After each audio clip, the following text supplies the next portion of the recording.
الشیطان الرجیم بسم اللہ الرحمن الرحیم السلام علیکم ورحمۃ اللہ وبرکاتہ۔ میرے نوجوان بچوں، بزرگ ساتھیوں، ماؤں بہنوں، آج سے ایک کاوش، میری محنت کا چھوٹا سا نتیجہ جس پس منظر میں بولنا چاہتا ہوں وہ یہ ہے کہ اسلامی تواریخ سے آج ہمارے نوجوان بچے بالکل نابلد ہیں۔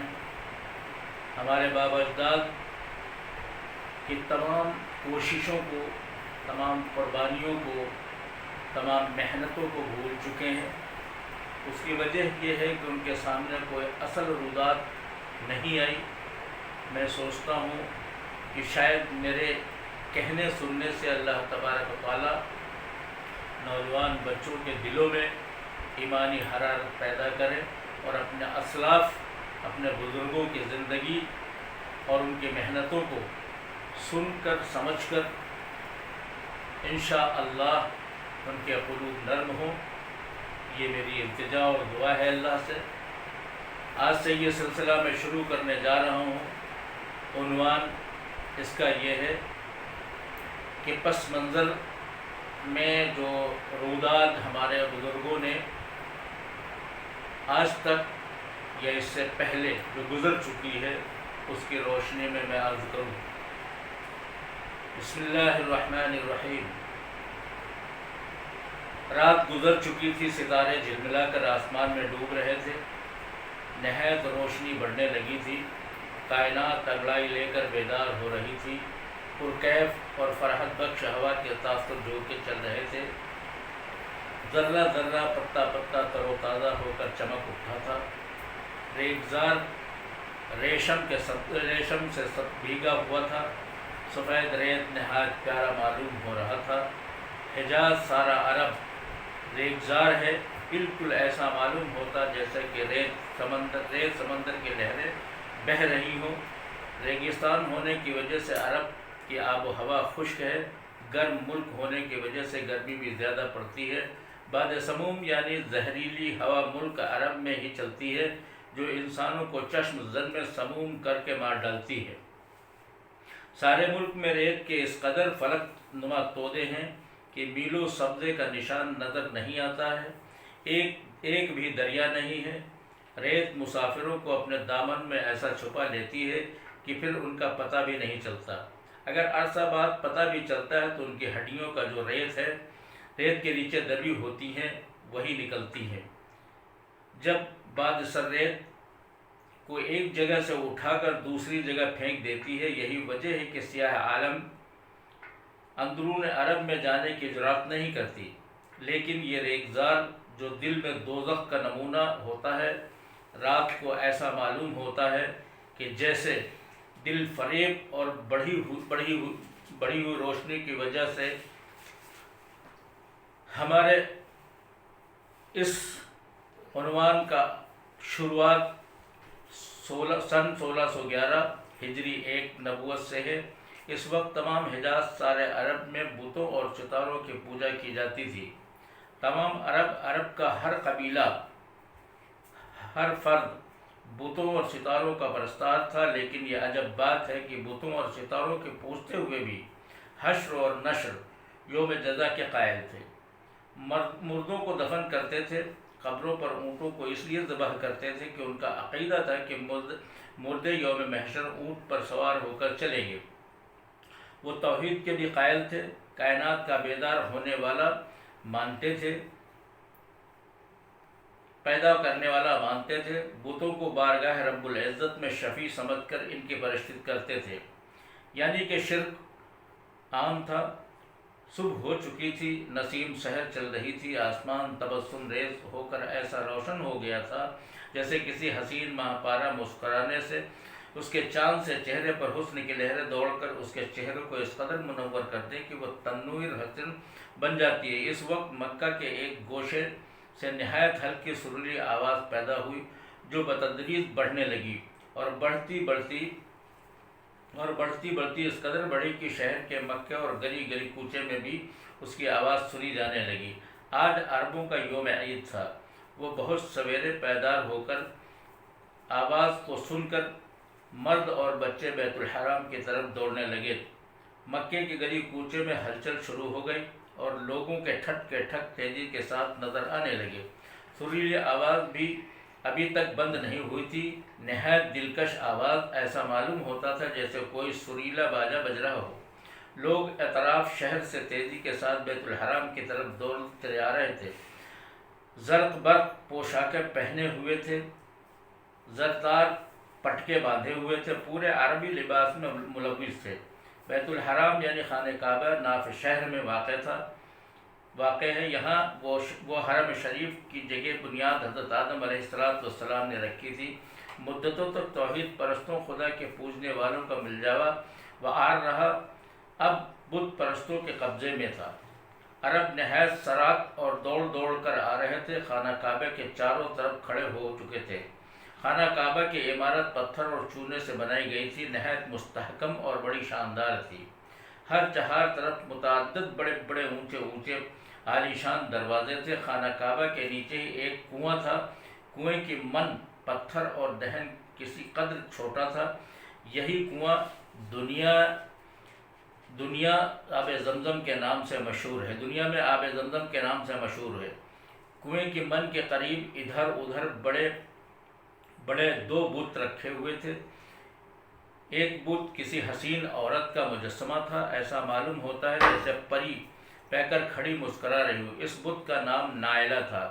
دوسرا بت ایک قوی الجش انسان سا تھا اور ایسا معلوم ہوتا تھا کہ جیسے کوئی پہلوان اپنے حریف کو زیر کر کے کھڑا ہو اور خوش ہو رہا ہو۔ اس بت کا نام اصاف تھا۔ تمام عرب اس ہر بتوں کا احترام کرتے تھے، ان کے سامنے آتے ہی سجدے میں گر پڑتے تھے۔ چنانچہ جو لوگ اس طرح آئے یا آتے رہے وہ ان کے سامنے آتے ہی سجدے میں گر پڑتے تھے۔ باجا ابھی تک نہایت سریلے اور انداز سے بج رہا تھا، ایسا معلوم ہو رہا تھا جیسے کہ حرم شریف کے اندر بج رہا ہو۔ خانہ کعبہ کے تمام دروازے ابھی تک بند تھے۔ وجہ یہ تھی کہ ملک عرب میں عموماً اور مکہ میں خصوصاً قریش قبیلہ سربراور تھا۔ ہر قبیلہ قریش سے دبتا تھا اور ان کی فرمانبرداری کو باعث افتخار سمجھتا تھا۔ قبیلہ قریش کے سردار عبد المطلب تھے، ان کا انتقال ہو چکا تھا۔ عبد المطلب کے 10 بیٹے تھے، زبیر، حجل، زرار، معصوم، حمزہ، ابو لہب، ابو طالب، عبداللہ اور عباس تھے۔ ان سے صرف حضرت حمزہ، ابو لہب، ابو طالب، عباس زندہ تھے، باقی سب مر چکے تھے۔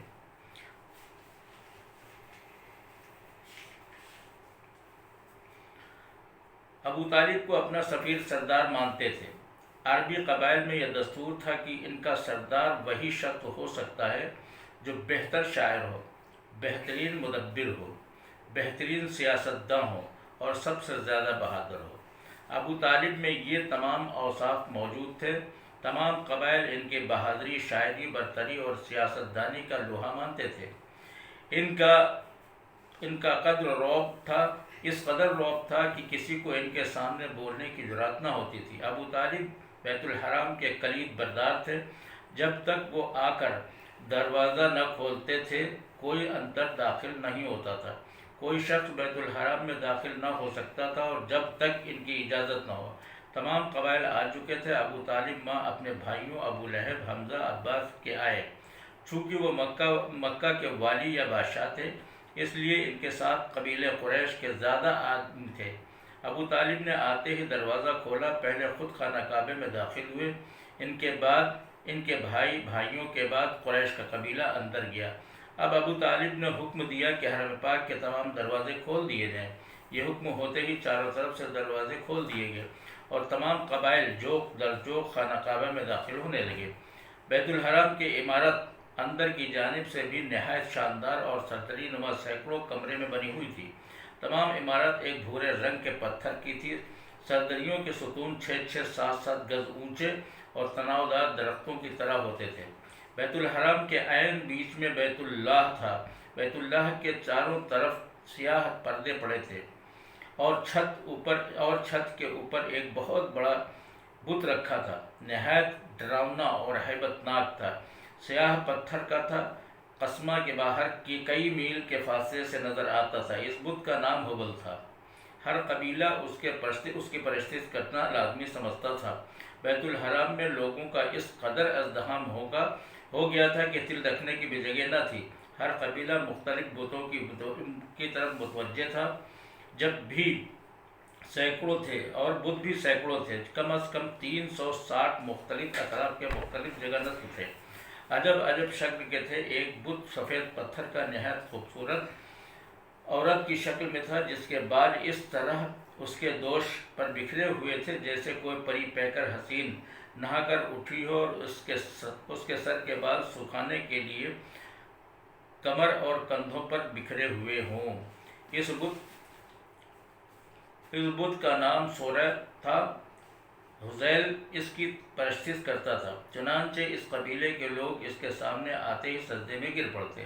ایک اور بت سرخ پتھر کا تھا، اس کی صورت شیر کی تھی، ایک اونچے اور بڑے چبوترے پر شان سے کھڑا ہوا تھا جیسے کہ وہ شکار پر جست کرنے جانے والا ہے۔ بت کا نام یعوز تھا۔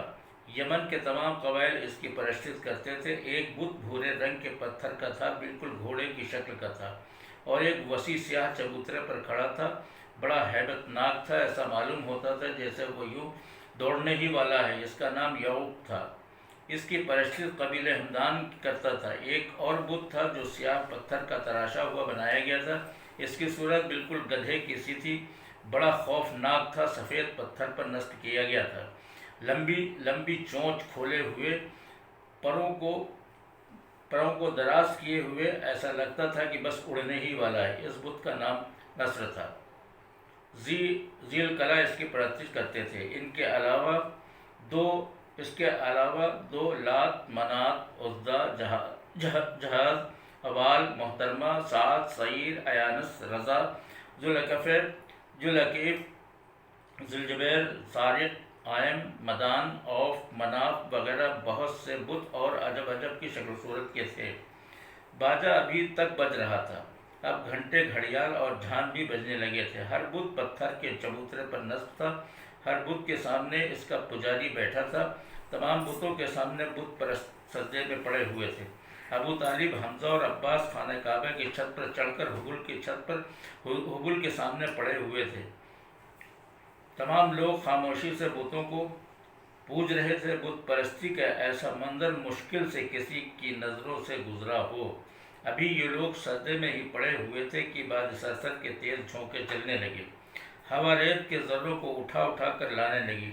اب آفتاب طلوع ہو کر کسی قدر بلند ہو گیا تھا، دھوپ ہر چہار طرف پھیل گئی تھی، مگر آج دھوپ میں وہ چمک نہ تھی، اور وہ تیزی بھی نہ تھی، وہ تپش بھی نہ تھی جو روزانہ ہوتی تھی، بلکہ خلاف معمول دھوپ پھیکی اور مانند اور قدر سرخی مائل تھی۔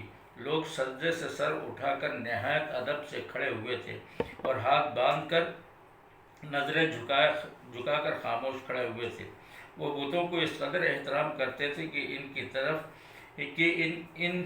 اس قدر ان کی سے ڈرتے تھے کہ آنکھ بھر کر انہیں نہ دیکھتے تھے، ان کی عظمت و جلال سے خائف رہتے تھے۔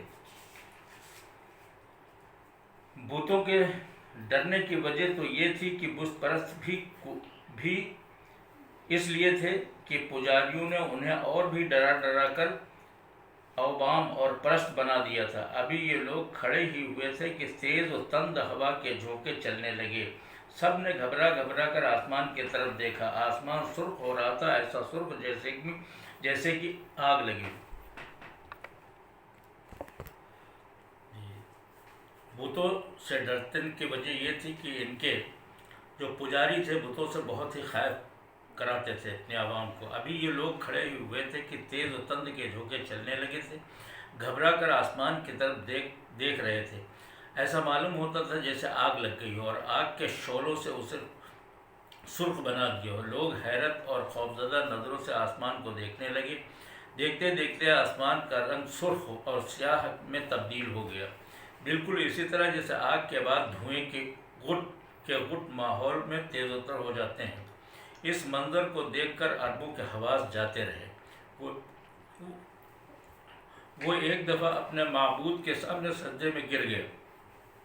تمام بت پرست، سارے پجاری نہایت خائف اور لرزہ آمد تھے، سب کے سب گھبرا رہے تھے۔ پجاریوں نے قدرے بلند آواز سے کہا، گریہ گزاری کرو ورنہ بتوں کی پوجا کرو، اور رو اور اس آفت سے دور ہونے کی کوشش کرو، اور اس بت کو پکارو جو ان تمام چیزوں کو ہٹا دینے والی ہے۔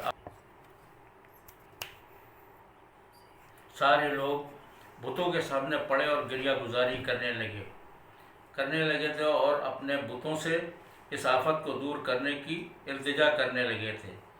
اور ہوا یہ، ہوا کی اس قدر تیز ہو گئی کہ سردریوں کے کوہ پیکر ستونوں کو ہلانے لگے۔ جو لوگ کھڑے ہوئے تھے انہیں جھٹکا دے کر گرا دیتی۔ آفتاب کو گویا چھپ گیا تھا، اب دن رات میں تبدیل ہو گیا تھا، کوئی چیز نظر نہ آتی تھی۔ ہوا کے تیز جھونکے ریت اور انبار لا کر الٹ رہے تھے۔ ابو طالب اور ان کے بھائی جو خانہ کعبہ کی چھت پر کھڑے ہوئے تھے نیچے ہو کر گر پڑے۔ ابو طالب کسی نہ کسی طرح ان سے الگ ہو گیا۔ ہوا نے اسے اٹھایا اور چھت سے نیچے گرا دیا۔ اس نے خوفزدہ ہو کر چیخ ماری، مگر اس کی آواز چیخوں میں گم ہو گئی۔ اس وقت مکہ پر قہر الہی نازل ہو رہا تھا۔ ملائکہ نے خدا کے حکم سے ہوا کے تمام دروازے کھول دیے تھے، اور ہوا اپنی پوری طاقت سے مکہ والوں پر حملہ آور تھی۔ تاریکی بحر ظلمات سے زیادہ بڑھ گئی تھی۔ بچے بوڑھے سب کے سب چیخ چلا رہے تھے، رو کر اپنے معبودوں سے التجا کر رہے تھے، مگر ان کے معبودوں میں وہ طاقت کہاں تھی جو اسے ہٹاتے۔ لیکن ان کے پرستاروں پر قہر الہی نازل ہو رہا تھا، اور وہ خاموش کھڑے دیکھ رہے تھے۔ لوگوں نے یہ سمجھ لیا تھا کہ شاید قیامت آج ہی واقع ہو گئی ہے، کائنات کا ذرہ آج ہی مٹ جائے گا، اور ارب عناصر ٹکڑا ٹکڑا ہو کر چور چور ہو جائیں گے، اور آسمان پھٹ کر ان کے اوپر گر پڑے گا۔ اس خیال سے ان کے دل ہل گئے تھے، سب کانپ گئے تھے۔ وہ چیخ بھی رہے تھے اور چلا بھی رہے تھے، رو کر دعائیں اپنے بتوں سے مانگ رہے تھے۔ خدا کو ان کی آواز پر رحم آیا۔ تند جھونکے کم ہونے لگے، اندھیرا چھٹنے لگا، اجالا ہونے لگا۔ کچھ دیر میں ہوا تھم گئی، گرد و غبار چھٹ گیا، آفتاب چمکنے لگا۔ عربوں کی جان میں جان آئی اور اٹھ کر کھڑے ہو گئے۔ آج آسمان کے گرد میں نہایت ہوا تھی، اور دو گردباد میں ادھر الٹ رہا تھا۔ ابھی یہ لوگ کھڑے ہوئے تھے کہ انہوں نے مغرب کی طرف سے ایک عجیب قسم کی روشنی اور چمک دیکھی۔ عوام الناس میں یہ روشنی دیکھ کر حیرت انگیزی چھا گئی۔ اس سے پہلے انہوں نے نہ کبھی ایسی روشنی دیکھی تھی اور نہ ایسی چمک۔ ابھی وہ حیران ہی ہو رہے تھے کہ ایک بوڑھے آدمی نے بلند آواز سے کہا، شریف عربوں، تم نے اس روشنی اور چمک کو دیکھا؟ آؤ میں تم کو بتاؤں کہ یہ کیا ہے۔ سب لوگ ان کی طرف دوڑے ہوئے بڑھے اور اونچے چبوترے پر چڑھ گئے اور چڑھ کر کہنے لگے۔